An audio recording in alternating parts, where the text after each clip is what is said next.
What it is, it's your boy Dutch the Damon, and you now watching Damon Time with Dutch. On today's episode of Street Stories Uncut, we over East Baltimore in them trenches.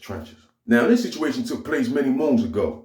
I was over East Baltimore in that real ghetto. But before I hop off in the storytelling mode, I'm gonna need all my loyal followers, the loyal ones that support the channel. I do not get paid by TikTok, so if you want this heat to keep coming every morning, all you gotta do is support the channel. No matter how small the donation, everything is appreciated. The Cash App will be listed above the video. Now that we got that out the way, let's get it. Now, I had a close relationship with one of the good brothers that really helped give this movement the name it got. Surge brother, I talked about him a lot in previous videos. Real East Baltimore gangster, you feel me? We really met down BCCC and been locked in ever since. So even though I slept on the north side and he slept on the south side down BCCC, man, brother, I come all the way from the north side. He'd get a pass, come all the way from the north side to my building on my tier in my cell just to chill with me. Real shit, I'm talking about. Shorty had all the juice in the jail. And I was number one down there. I was in the driver's seat, but he had more juice than me. All them CO bitches down there was swinging from his balls. Shorty literally could do what he wanted there, man. But anyway, one day I'm in the cell chilling. Shorty called my cell phone. He like, that's what the fuck you doing? I'm in this bitch cooling for real. He like, man, I'm ready to come over there and fuck with you, man. How the fuck you gonna get over here? He like, don't worry about that, just watch me work. In 5 minutes, this nigga was in my cell. Then they go in this dip, pull out a half an ounce of grass, whole book of top paper. My cell buddy was a civilian. He told my cell buddy step out the cell for a little while. I got to rap to him about something. But he was really telling him to get out so we can start the gangster party. So my bunk buddy leave out. We roll up, light up. So we cooling for real. Laid back, chilling, smoking, right? I remember I was telling him something about some shit that happened uptown. And that made him get to going in telling me a story, right? So he get to telling me how he took this little nigga under his wing for real. Took him under his wing and showed him the ropes, helped Shorty get some money in his pocket because for some reason he took a liking to Shorty. But it was a little nigga. Put him on his feet, take him shopping, make sure he eating right, all that shit. Bought the little nigga a dirt bike and all that. So he got Shorty around the mob for real. And everybody looking at him like, that slim little man for real, so he good. Ain't nobody gonna fuck with him. So the good brother told me like, man, one night he was feeling himself.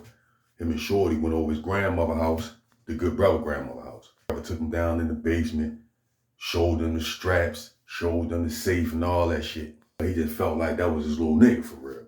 Well, about a week later, the good brother out in the field doing what he do. His grandmother called his cell phone in a panic for real.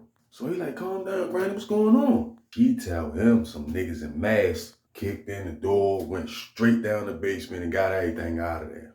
No bullshit. He said when he heard this, that's dropped the phone right in disbelief because he knew exactly who did it.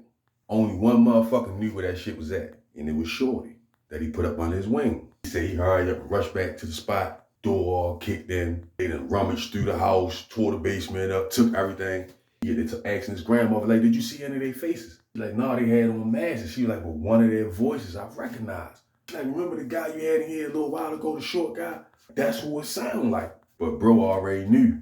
Nigga hit the safe, got him for like 30K, like 6 straps. So now bro looking for dude. And one thing about the good brother, he don't play. So he said Shorty was laying low. Couldn't catch up to him for like a month. And one afternoon, he riding up Green Mountain Avenue, peeping the scene. Guess who he spot sitting on the steps with his head down in his phone. So the good brother be behind tents. And he be playing different whips. You never know where he might pull up in. Slim was just off point. He looked at me like, Dutch, I rolled past that nigga. Pulled in the alley, you heard me. He pulled in the alley, leave the car running, go up under the seat, grab the pole, pull his hoodie up, get to walking down Green Mountain Avenue with a phone in his hand, acting like he in his phone too, with his head down like this. But he walking towards where Slim's sitting at. Bro said when he got about 5 feet away from him, he yelled his name out. Shorty look up from his phone like that. Bro said he just started letting that bitch go. Stretched him on the steps, let off like 8 rounds. Hurry up, put back up the street, hop in the whip, pulled the fuck off. Left him there. It's no bullshit. Bro said he was crying in the car. Cause he was having mixed emotions for real. He had a lot of love for the little nigga, man. But all he kept thinking about was this nigga pointing that motherfucking strap at his grandmother. Bittersweet.